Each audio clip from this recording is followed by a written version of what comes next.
Buen día con cada uno de ustedes. Bienvenidos sean a este espacio de interaprendizaje. Les recibo con los iconos virtuales, motivándoles que en este espacio tú y yo podamos crecer de manera profesional y convertirnos en maestros competentes. Bienvenidos sean. Tenemos múltiples iconos, reacciones. Gracias. Y a los que estamos asistiendo desde módulos anteriores, vamos reaccionando con los iconos virtuales. Hoy tenemos un tema muy hermoso que conversar, denominado Fundamentos de la Educación Inicial. Cuando digo que es un fundamento, ¿qué entiendo por un fundamento? Cuando, por ejemplo, en mi vida diaria, alguien me pregunta, ¿por qué te has puesto el abrigo de color rojo? Vamos a trabajar con la casuística. Yo tengo que decir, argumentar el por qué del uso del abrigo rojo. Entonces puedo decir, voy a fundamentar mi respuesta y les digo, porque el color rojo me alegra el día y he querido irradiar felicidad en este espacio. Y por ello, por ejemplo, a mí me recuerda que el color rojo es el color del amor. Eso es fundamental. Y cuando aterrizo en el campo profesional, cuando digo fundamentos de la educación inicial, estoy refiriendo a todos esos lineamientos que me van a ayudar a argumentar el porqué de mi práctica en el aula. Sheilita, adelante. Así es que recuerden, hermanas maestras, interactuar con los iconos, aplaudir, reír, sorprendernos, etcétera, etcétera. Bien, la educación inicial se nutre de diferentes fuentes y argumentos que nos van a sustentar, que nos van a explicar y fundamentar la atención integral de nuestros niños, pero en coherencia, ¿qué? En coherencia a su enfoque. Entonces, ¿existen fundamentos? Sí existen, muchos tipos de fundamentos, pero el día de hoy solo vamos a hablar de un tipo de fundamento. Existen fundamentos sociales, psicosociales, pedagógicos, culturales, etcétera. Pero el día de hoy solo vamos a hablar de los fundamentos pedagógicos. Entonces, atentas.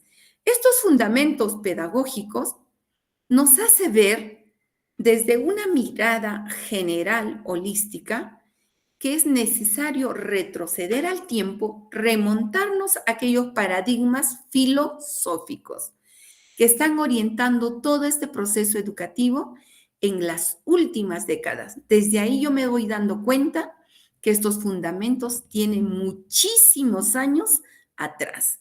Es más, estos fundadores con sus pensamientos ya incluso han fenecido. Pero miren, está su pensamiento, su idea impregnada en nuestra tarea educativa. Todos estos pensadores nos han dejado sus paradigmas filosóficos desde muchas décadas atrás y actualmente nos están dando bases para sustentar el aprendizaje del niño. Entonces, tú como maestra del nivel de educación inicial, tienes la necesidad de recordar estos paradigmas filosóficos. Adelante, Sheilita. Muchos de nosotros ya estaremos sacando a mente, a luces diremos, hablaremos de repente de Montessori, de Piaget. Ellos son parte de, pero el día de hoy vamos a rescatar a otros pensadores que nos han impregnado su teoría, su paradigma.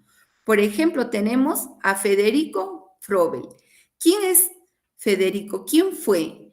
Él, gracias, muy bien, reaccionen. Eso quiere decir que están atentos, muy bien. Él fue un pedagogo alemán. Miren, porque él ha nacido en 1782 y falleció en 1852. Son más de 200 años que este creador de los jardines de infancia nos ha dicho que la educación comienza de la niñez. Y para él, para Federico Froebel, la actividad infantil, dijo, para mí tiene que ser de manera espontánea. Miren, han pasado 200 años y nosotros estamos en la lucha todavía del protagonismo de la maestra de inicial y protagonismo del niño. Si él se levantara de la tumba, ¿qué nos diría? Que el protagonista es el niño y la educación infantil tiene que ser espontánea, natural, donde el niño tiene que involucrar todo su ser. Miren su enfoque holístico de Federico Froebel, un alemán. Esta teoría de Alemania, que ahora está impregnada en el Perú, son 200 años y aún todavía estamos entre altas y bajas. Y nos dice que el niño tenga que integrar todo su ser. Ahí está el enfoque del ministerio, que el niño tenga que desarrollarse de manera holística, no solo de manera cognitiva. Y nos dice que Federico Froebel, esta actividad debe ser gozosa, o es decir, placentera, con alegría y prioritariamente se tiene que dar en el juego. Miren, tremendo aporte de Federico Froebel, un alemán que ya nos ha dado luces de muchísimos años atrás, pero que nos está costando enraizar en nuestra práctica pedagógica.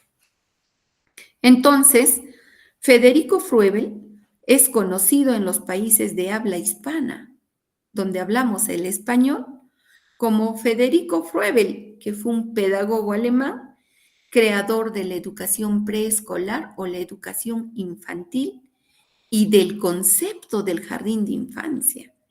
Y eso tenemos que saber nosotras como educadoras. ¿Quién es el personaje que ha creado la educación preescolar? Federico Froebel. ¿Dónde? En Alemania. Y él también es reconocido y llamado como el pedagogo de Dios. Miren, qué interesante su paradigma, su enfoque. Y él creía que la naturaleza es la primera maestra de un niño. Por eso partimos del aprendizaje en situaciones significativas. Mientras ahora hay autores, después de 200 años que él habló en sus teorías, que nos decía, el mejor espacio para que el niño aprenda es la naturaleza. ¿Cómo tiene que aprender? Jugando.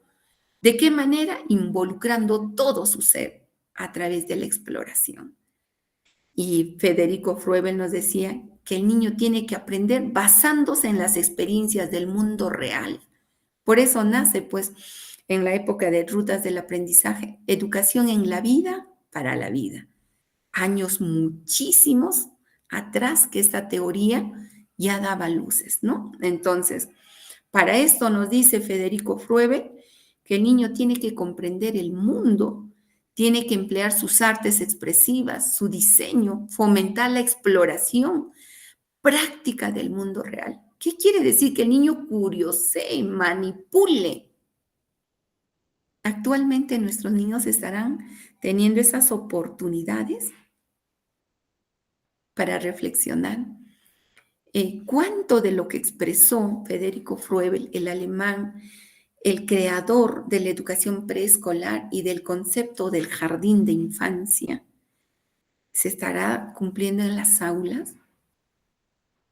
¿O es que todavía estaremos diciendo, no toques, no te ensucies?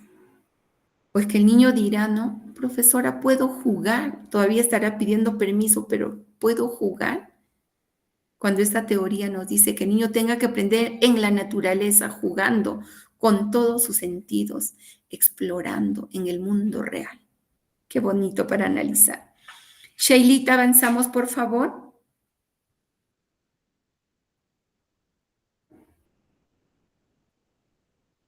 Y aquí tenemos a María Montessori.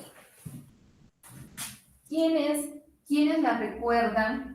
¿Cómo la recuerdan a María Montessori? María Montessori es muy comentada en el campo educativo, ni qué decir en el nivel de educación inicial. María Montessori tiene un nombre original y he considerado necesario ponerlo de repente para que ustedes amplíen un poquito la cultura pedagógica. Su nombre es María Tecla Artemisia Montessori.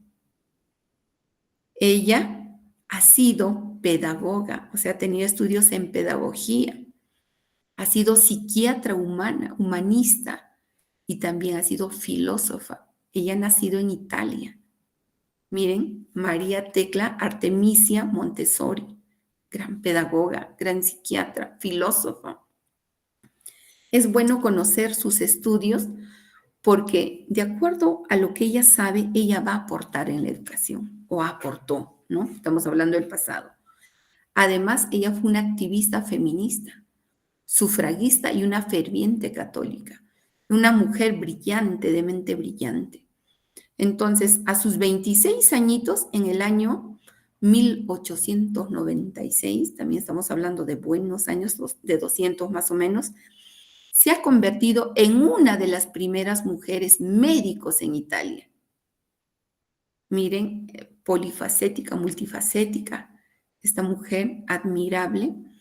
María Montessori nos aporta en sus estudios que ella ha renovado la enseñanza desarrollando un método muy particular, pues María Montessori ha partido de esta gran premisa del respeto al niño y su capacidad de aprender. Esto me cala hondo, respeto al niño y su capacidad para aprender. Si María Montessori se levantara, nos dijera a nosotras las maestras, realmente estás considerando al niño como un sujeto de derecho, estás respetando su ritmo, su estilo de aprendizaje, estás respetando su capacidad por aprender. Entre ellos, avisoraba ya los principios de la educación inicial de ahora, estos 7 principios. Y ella nos decía, respeta la libertad, la actividad y la individualidad. Qué tremenda teoría, qué tremendo enfoque. Respeta al niño, su capacidad de aprender, su libertad, su actividad y la individualidad. Es como nosotros en este momento. Cada quien tiene una manera de aprender. ¿Cuántas estarán con el audífono en los oídos? Con el estilo auditivo. ¿Cuántas de ustedes estarán atentas escuchándome? Pragmáticas. Muy bien, ahí están las reacciones. Muy bien, ¿cuántas de nosotras serán pragmáticas o reflexivas en decir estoy reflexionando? ¿Y eso hacemos en el aula con nuestros niños?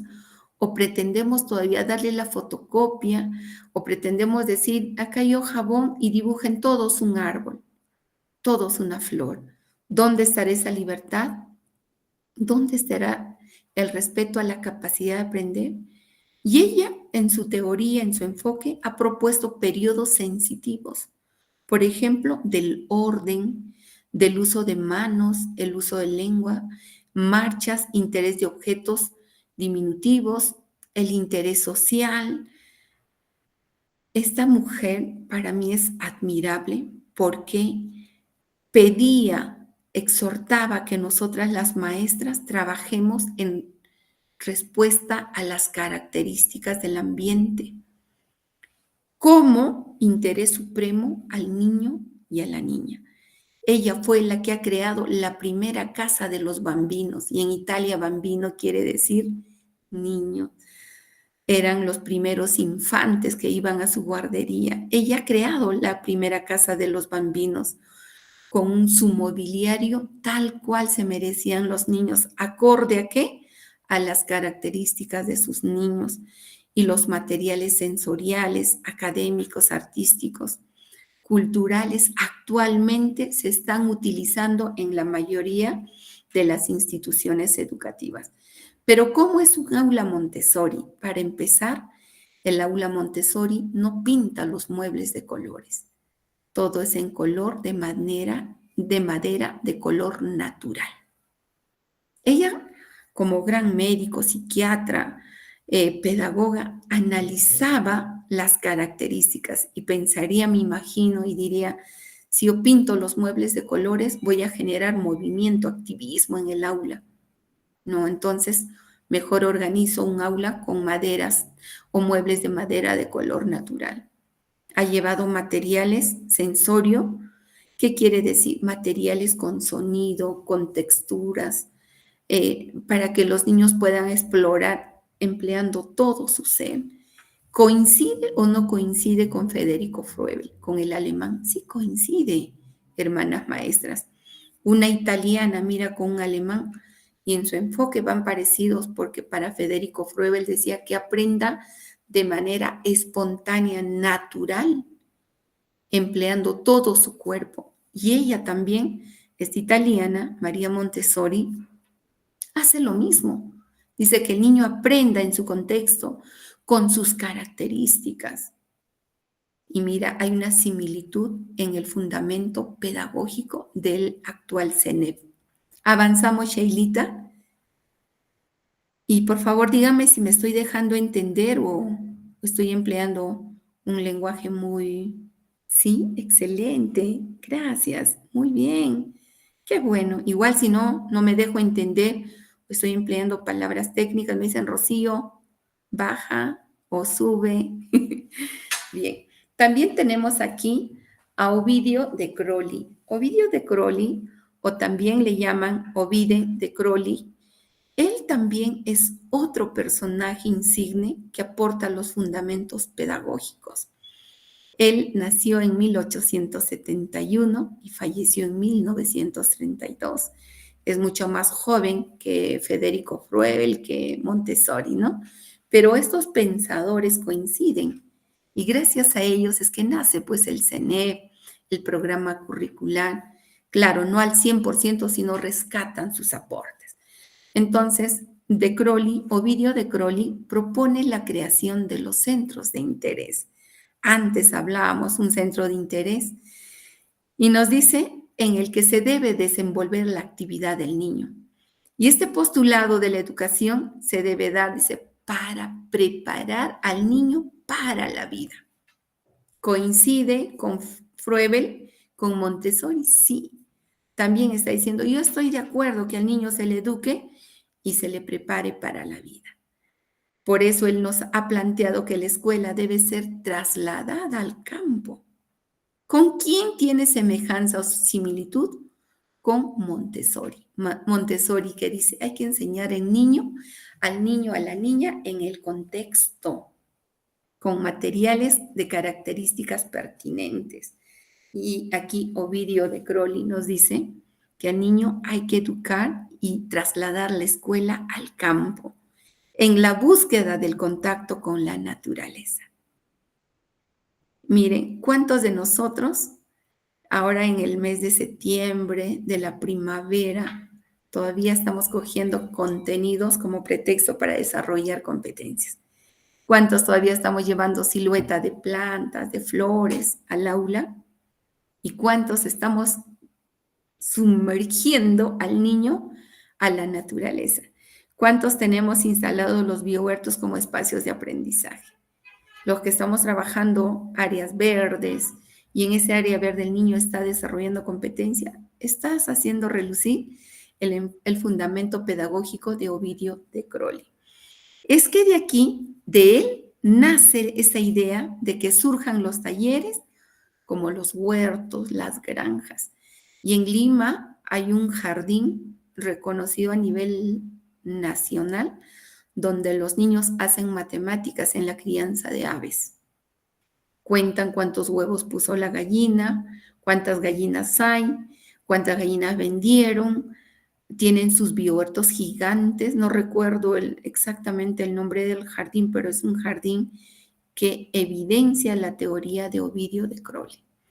Entonces, Ovidio de Crowley nos dice que la necesidad de la enseñanza de nuestros niños está ubicándose en el centro de interés. ¿Y este centro de interés en qué se convierte? ¿En dónde se ubica? En los campos. Por eso hay que hacer biohuertos, jardines, para que el niño pueda experimentar, pueda hacer la observación directa. Entonces, a su ritmo individual. ¿Quién nos habla de ritmo individual? María Montessori. Miren cómo van coincidiendo los tres y también esa observación directa. ¿no? Entonces, la visión de la escuela se tiene que manejar como el manejo de un espacio que prepare al niño para la vida. Los tres coinciden ahí, integrando el juego y la experimentación en el aprendizaje. ¿Quién nos dice que el niño tenga que aprender jugando? Federico Froebel. ¿Quién nos dice que tiene que aprender un contexto? María Montessori con Ovidio de Crowley. Hasta el momento, los tres pensadores concatenan el enfoque del fundamento pedagógico. ¿Avanzamos, Shailita? ¿Les gusta cómo se va extrayendo los aportes de la educación? ¿Están captando la idea? Nos vamos, sí, dicen, nos vamos dando cuenta por qué el Minedu nos pide una cosa, otra cosa. Es que no es solo el pedido de ellos, sino que estos aportes son de grandes, célebres médicos, pedagogos, médicos, que ellos han analizado al ser humano como un potencial. Entonces, sin miedo, ejecutemos el enfoque del Minedu. Ahora vamos a preguntarnos y decir, si Rocío nos ha hablado de tres pensadores que ha dado luz, origen a los enfoques actual del CENEP, del programa curricular, la gran pregunta es, ¿actualmente tenemos modelos pedagógicos? Por supuesto que sí tenemos. Sheilita, avanzamos.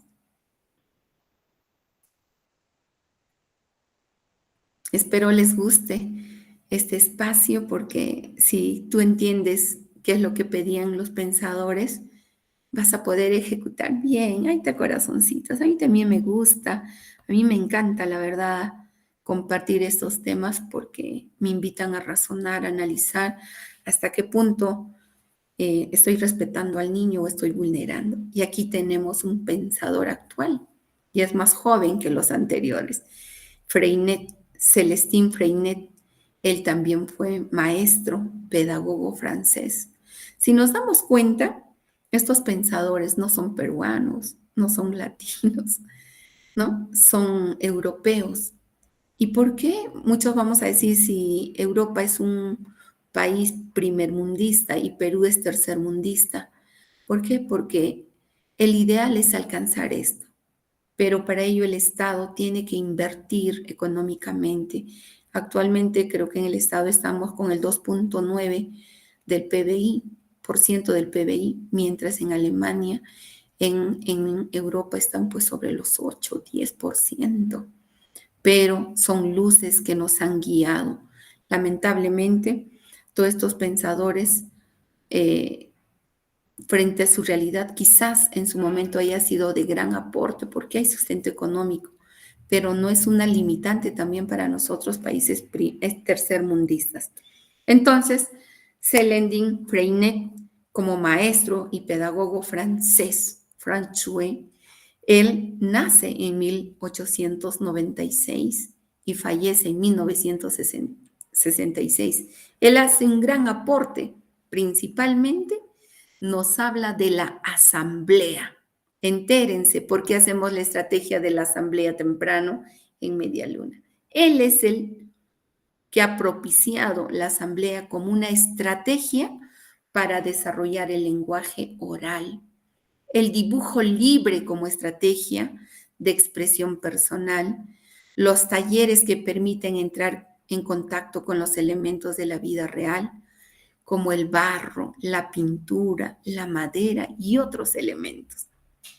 Fue Freinet, Celestín Freinet, quien ha hecho nacer a esta estrategia de la asamblea.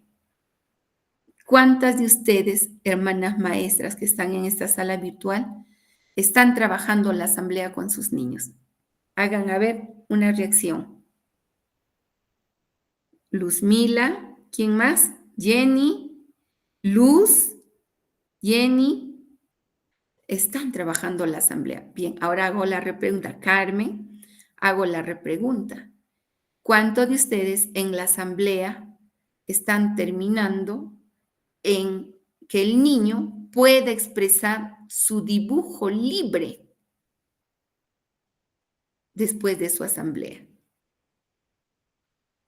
Uno, Jenny, Luzmila. Ah, Luzmila dice, eso me falta. Tranquila, Luzmila, de eso se trata, de darnos cuenta. Muchos de nosotros Estamos con la asamblea, pero hasta ahí quedamos. Pero aquí el enfoque de Freinet, de Celestin, nos dice que después de la asamblea puedes también promover tu dibujo libre para que el niño se pueda expresar. ¿Y cuándo se va a expresar oralmente? Cuando él te cuenta, ¿verdad?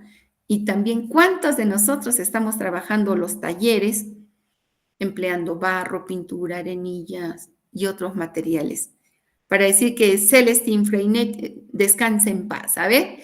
¿Cuántos de nosotros estamos trabajando los talleres? Bien, Luzmila, Luz, solo dos. Y si no estamos trabajando tranquilas, nos estamos dando cuenta que el enfoque, el fundamento pedagógico no solo exige reunirlos en media luna, hablar y dejar ahí, sino pueden hacer dibujos libres y aterrizar también en talleres, ¿verdad? Excelente, muy bien, hermanas maestras, qué alegría. Vamos, Sheilita, avanzamos, por favor. Aplausos, están interactuando bien. Y aquí tenemos otros pensadores actuales. Está una dama, Emilia Reggio. Ella también es de Italia, es de Europa. Cuánto me gustaría que en las próximas teorías que fundamenten el Minedu salga el nombre de ustedes aquí. Ya no esté Emilia Reggio, María Montessori, sino Carmen Cruz, Jenny Damián, Giovanna Ordóñez, Nelcy Julieta, Luz Rodríguez, etc. Y va a llegar ese día. Entonces, la pedagoga Emilia Reggio, ella es italiana. Reggio Emilia, ella refiere principalmente a la ciudad italiana que da el nombre a una influyente pedagogía educativa innovadora. Dice, ella ha creado, ella en base a los estudios del pedagogo Loris Malaguchi, después de la Segunda Guerra Mundial, ella ha creado este enfoque, este fundamento. Ella también es una seguidora. ¿Y ellos en base a quién?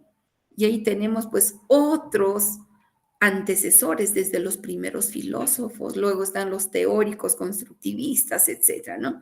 Entonces, ella como seguidora del pedagogo Loris Malaguchi, después de la Segunda Guerra Mundial, también ha relucido un enfoque denominado Reggio Emilia. Entonces, en este enfoque, ¿cómo le considera al niño y a la niña? Como un sujeto de derechos. ¿Ve? Si ustedes abren el programa curricular del nivel inicial, abren el CENEF, el concepto de niño y niña lo definen como un sujeto de derechos. Pero Emilia Reggio, disculpen, no sé hablar el italiano, pero ella en sus estudios posguerra es que dice, el niño debe ser considerado como un sujeto de derechos. ¿Por qué?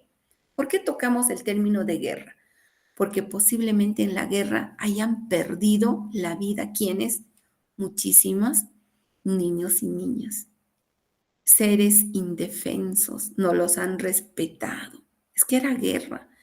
Y ella, en respuesta a este impacto social, dice, no, carambas, en mi enfoque tengo que decir que el niño y la niña es un sujeto de derechos. Y debe ser el protagonista de su propio aprendizaje. Y él debe construir su aprendizaje a través de la exploración, la relación con su entorno y la expresión de sus 100 lenguajes. Ese de 100 lenguajes expresado de manera figurada, entre comillas, te está diciendo que el niño es una potencialidad por descubrir. Por eso la neurociencia demuestra que la mejor etapa del niño y de la niña para convertirse en políglotas, es decir, hablar muchísimos idiomas, es menor de 5 años. Su cerebro maneja esa elasticidad cerebral, esa plasticidad cerebral. Entonces, Emilia, la italiana, en base a ese dolor que han vivido en la Guerra Mundial, como seguidora de Loris Malaguchi, ella dice, no, a este niño hay que considerar como sujeto de derecho, hay que considerar que el protagonista de su aprendizaje sea el niño y que explore y que el niño aprenda en su entorno y además reluzca sus 100 lenguajes. Así es que, maestras, ¿cuántas de nosotras en las aulas, como está en el gráfico ahí, cuántos lenguajes, de los 100 lenguajes que nos pide Emilia, estaremos trabajando? O seguir solo al pintado, pinta, pinta, pinta. Y quizás ya hayas descubierto 99 lenguajes del niño en tu aula y te falte uno. Y el ideal sería traspasar los 100 lenguajes. ¿Con qué me quedo de este fundamento pedagógico? De que, maestra, veamos al niño como un todo.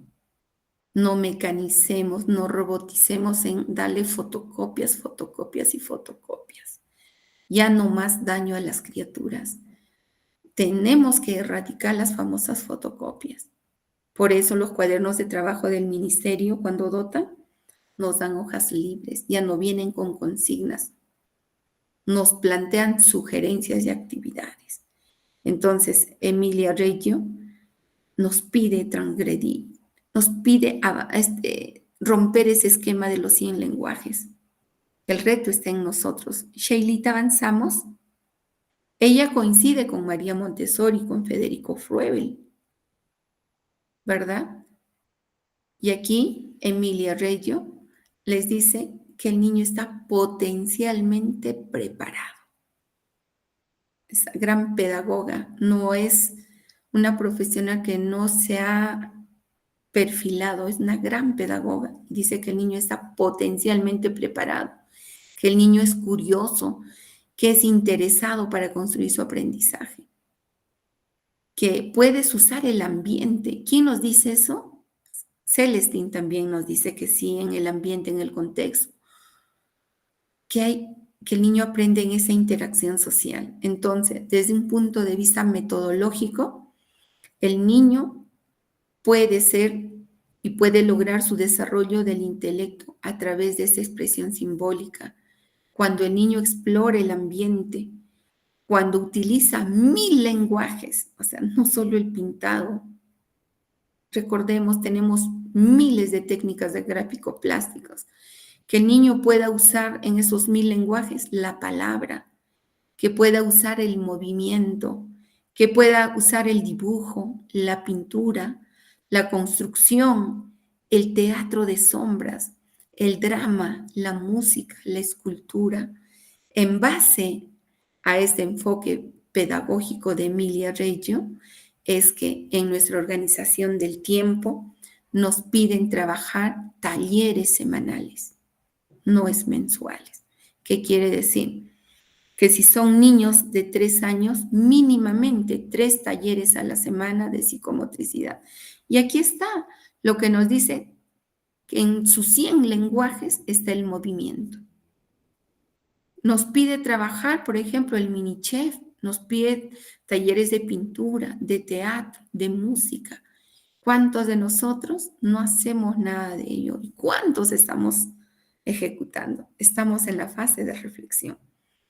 Nos pide en este enfoque que debemos respetar el ritmo de cada niño sin apurar a que cambien de actividad. Apúrense, niños, coman la lonchera, apúrense, y vamos a salir al recreo.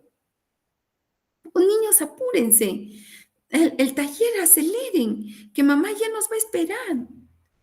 Miren cuán importante es meterse esta teoría a la vena y decir, debo respetar al niño. Es como a nosotros en este momento. Colegas, apuren, participen porque tengo que entrar a otro curso, tengo que desarrollar otro módulo. ¿Cómo nos sentiríamos? En esta teoría, en este fundamento de Emilia Reggio, vela bastante por el bienestar emocional de los niños y ella nos dice que es indispensable que él esté tranquilo, que goce de su bienestar y también habla del bienestar de la educadora. Miren, Emilia es italiana, para mí muy preparada, más de 100 años atrás, y que recién yo esté abriendo los ojos a una realidad. Nos habla del bienestar de ustedes, de nosotras y también de los padres de familia. ¿Cuánto de los niños y niñas viven en un contexto familiar lleno de violencia, de gritos? ¿Esa criatura cómo irá al aula? Y si es maestra, la profesora que es violentada, ¿en qué condiciones irá la maestra a ponerse frente al niño? En realidad, esta teoría me invita a reflexionar, a meditar, a generar compromisos de mejora. Entonces, ella también nos propone que debemos utilizar el espacio, la ambientación y el material para favorecer la comunicación y la relación entre los niños, de promover muchas opciones para resolver los problemas en el proceso de aprendizaje. Mi admiración tremenda para esta gran pedagoga, porque aquí, tan solo leyendo, interiorizando poco, me doy cuenta que el CENEF los tiene impregnados a todos ellos en su enfoque. Sheilita, avanzamos.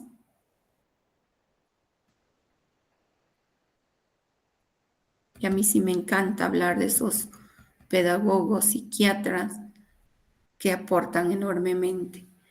Y vamos a relucir, es muy poco de repente compartido este enfoque, el modelo del high scoop. El high scoop, high, ¿qué quiere decir? Alto, muy elevado. High scoop, ¿qué nos está exigiendo este enfoque del high scoop? Que debemos crear una educación válida para el desarrollo a partir, y esto tiene un antecesor. El high scoop nace como el análisis, la interpretación de la teoría de Jean Piaget, la teoría cognoscitiva o cognitiva de Jean Piaget.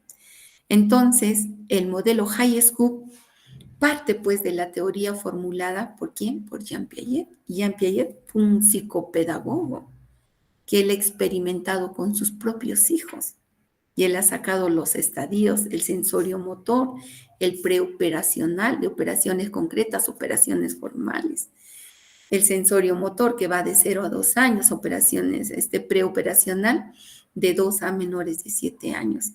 Pero este modelo del High Scoop recopila esta investigación y nos indica que nosotros como adultos debemos reconocer las características básicas de los niños.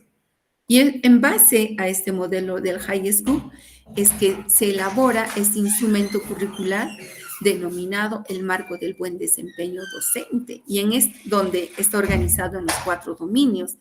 Y uno de los cuatro dominios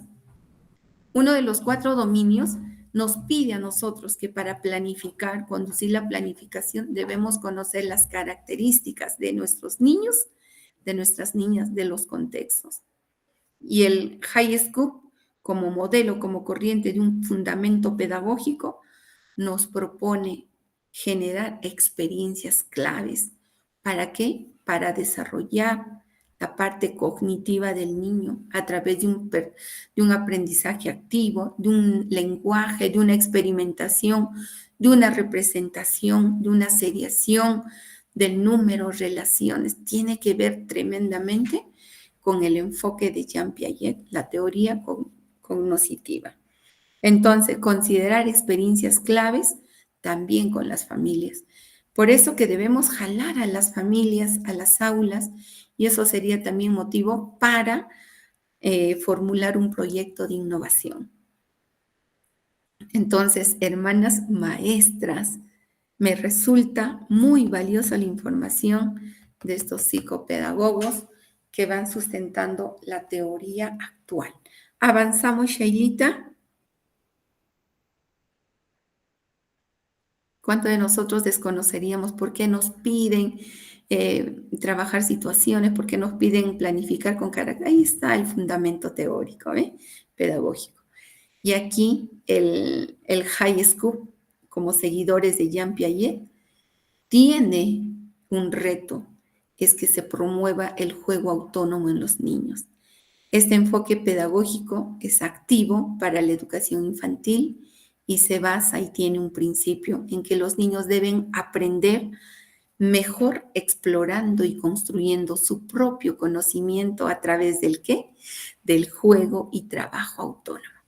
¿Cuánto de nosotros en las aulas decimos, ay, mis niños son autónomos?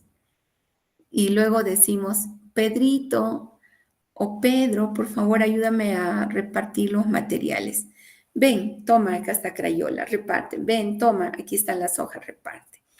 Y mutilamos su autonomía cuando debería decir, quienes desean repartir, elijan entre ustedes a un representante, consensúen y pueden llevar los materiales que deseen, ¿no? Porque el High Scoop nos pide promover el juego y trabajo autónomo de nuestros niños y niñas. ¿Avanzamos, Shailita?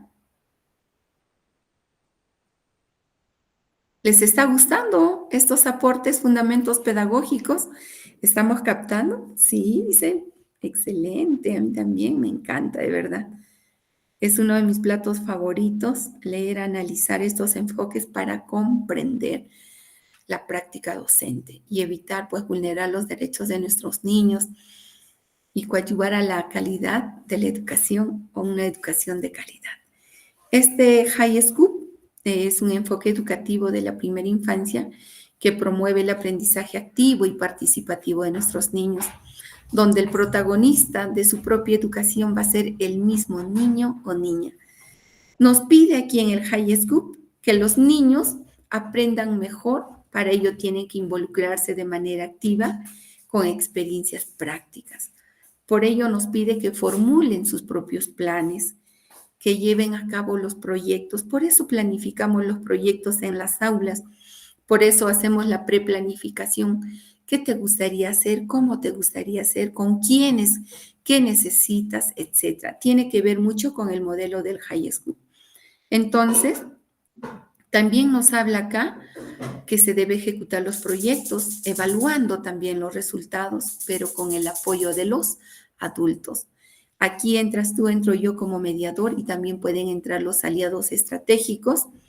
Este enfoque curricular va promoviendo ese pensamiento activo, la planificación, el razonamiento crítico, la resolución de problemas.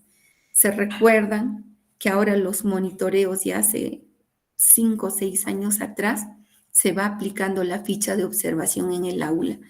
Y la segunda rúbrica nos exige el desarrollo del pensamiento crítico, el razonamiento y pensamiento creativo o pensamiento inventivo.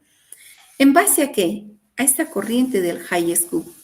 Entonces, colegas, maestras, este High School es el que hace nacer los famosos espacios de aprendizaje o sectores también. Por eso en las aulas, disculpen un ratito, por favor.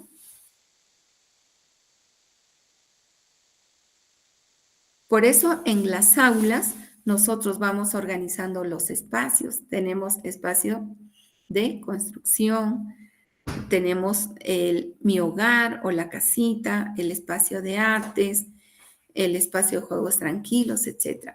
Gracias a esta corriente del High School. Avanzamos, Shailita. Se está entendiendo porque ahora está en la organización de los espacios, ¿ve? Como que el ministerio ha acogido a los teóricos para poder aplicar en el enfoque del CENEP y del programa curricular. ¿Avanzamos, Shailita?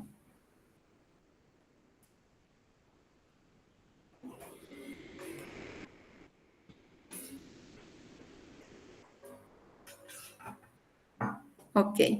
Y aquí tenemos, dentro de los fundamentos pedagógicos, el modelo pedagógico cognitivo del High School.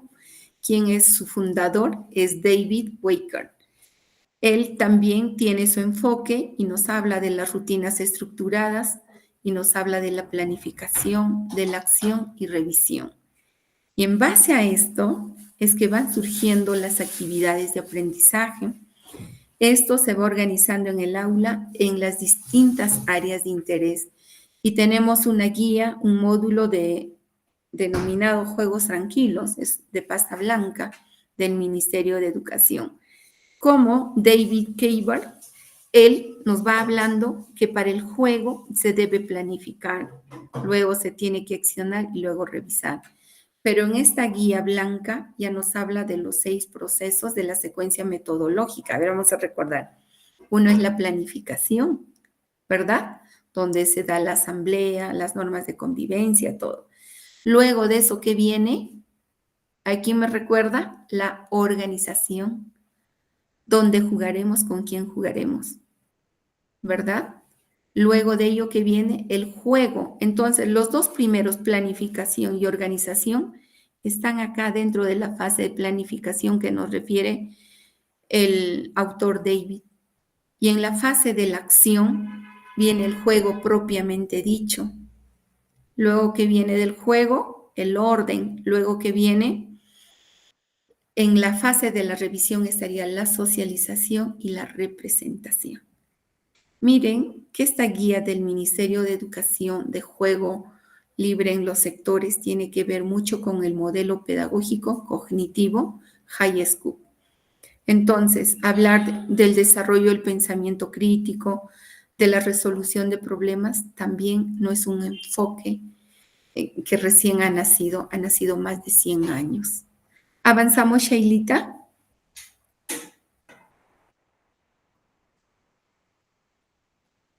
Bien, y aquí tenemos otro enfoque actual, que es la educación personalizada, y tiene su representante. Este enfoque lo sustenta Víctor García Oz. Él es un pedagogo, es un pedagogo español, les vuelvo a decir, que todos estos enfoques, estas corrientes han nacido en Europa. Tienen desde luego un sustento económico. Y nosotros como país tercermundista, Perú, nuestro amado Perú, donde hay carencia de recursos económicos, donde solo se invierte el 2.8, 2.9 del PBI, lo único que hace es avisorar enfoques grandiosos y poder imitar. Pero en realidad estos aportes tienen gran valía para la educación peruana. Este pedagogo español tiene un enfoque muy humanista y favorece el desarrollo del hombre en condición de ser humano. ¿Qué quiere decir? Este enfoque, esta teoría, pone como rol prioritario a quién? Al niño, a la niña como sujeto de derechos. Y García Oz plantea muchos principios. Dentro de ello hay principios esenciales, como la singularidad, que está referida a la creatividad, la autonomía, que nos pide que desarrollemos esa libertad, démosle libertad a los niños para inventar, para que desarrollen su pensamiento inventivo, la apertura que se dé a través de esa comunicación. Tres principios esenciales: singularidad, autonomía y apertura.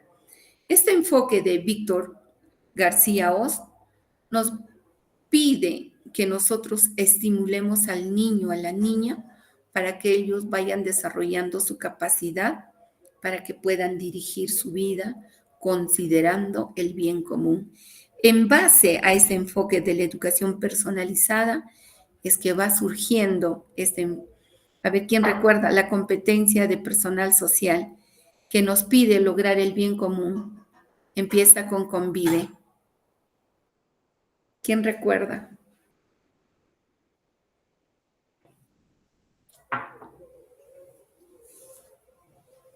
Tenemos tarea. Entonces, tenemos tarea. Avanzamos, Shailita. Y John Dewey es un norteamericano, estadounidense. Él también es pedagogo, así como los teóricos anteriores. Y John Dewey nos plantea el método de proyectos. John Dewey nació en 1859 y él fallece en 1952. Él nos plantea esa teoría, ese enfoque del pensamiento que se origina a partir de una situación percibida por un problema. Es por eso que en la base del método de proyectos es que nosotros realizamos nuestra experiencia significativa en torno a una situación basada, dice Jenny. ¿Podría repetir la pregunta? Muy bien, Jenny. Vamos a repetir. Gracias, Jenny. A ver, dentro del área de personal social tenemos 3 competencias. ¿Cuál de las 3 competencias nos pide trabajar para el bien común? Jenny, ya que estás retomando la pregunta.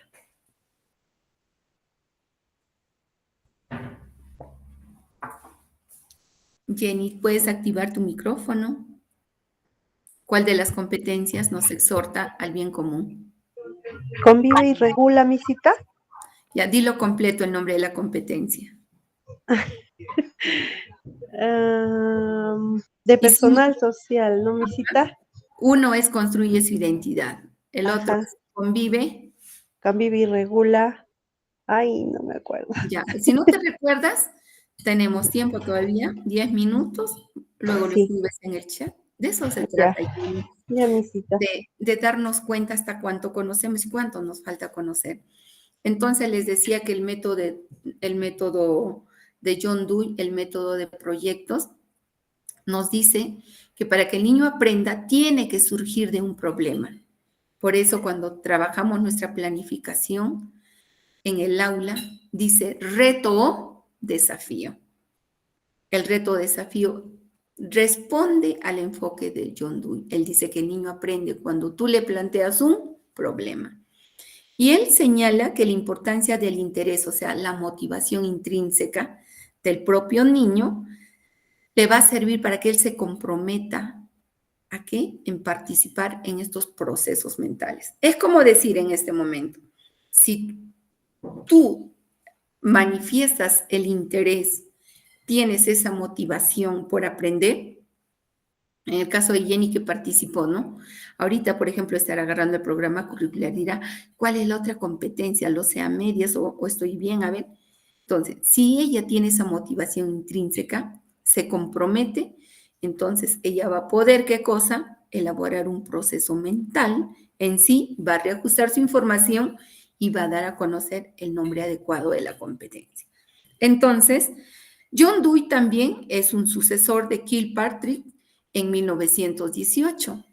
Todos estos pensadores son seguidores, bien de Jean Piaget, de Dawes-Subel, de Vygotsky, de Novak, etc. Entonces, él propone bastante en su teoría sobre la motivación intrínseca y reconoce que nosotras tenemos que comprometernos, y a esto cita todavía a Tocón en el año 1996, hace poco, 10 años, ¿no? No, 30 años promedio, él plantea que el proyecto del aula es un producto de una negociación.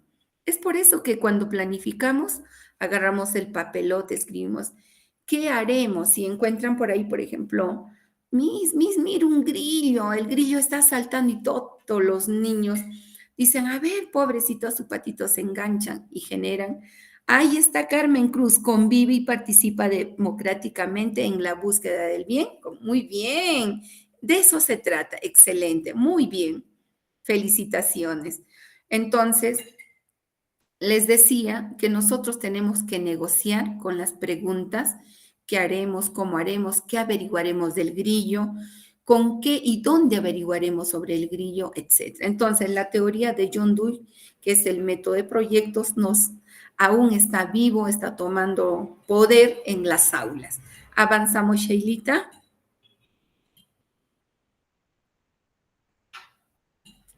Y finalmente, queridas colegas, les digo que este espacio desarrollado el día de hoy, sábado 27 de septiembre, ha sido un espacio para reflexionar, meditar y decir el porqué de mi práctica. Y ahora sé quién ha promovido la organización de los espacios. Ahora sé cómo la italiana Montessori, muy bien, cómo la italiana Montessori realza al contexto con materiales propios que respondan a las características de los niños y niñas. Yo también le doy los aplausos. Muchísimas gracias a ustedes por reaccionar. ¿Verdad? Me motivan a seguir leyendo para explicar un término tan sencillo. Yo quedo muy agradecida y siendo la hora indicada les deseo un feliz sábado, a disfrutar al máximo y tenemos una semana llena de retos y desafíos. Conmigo, hasta la próxima. Permiso.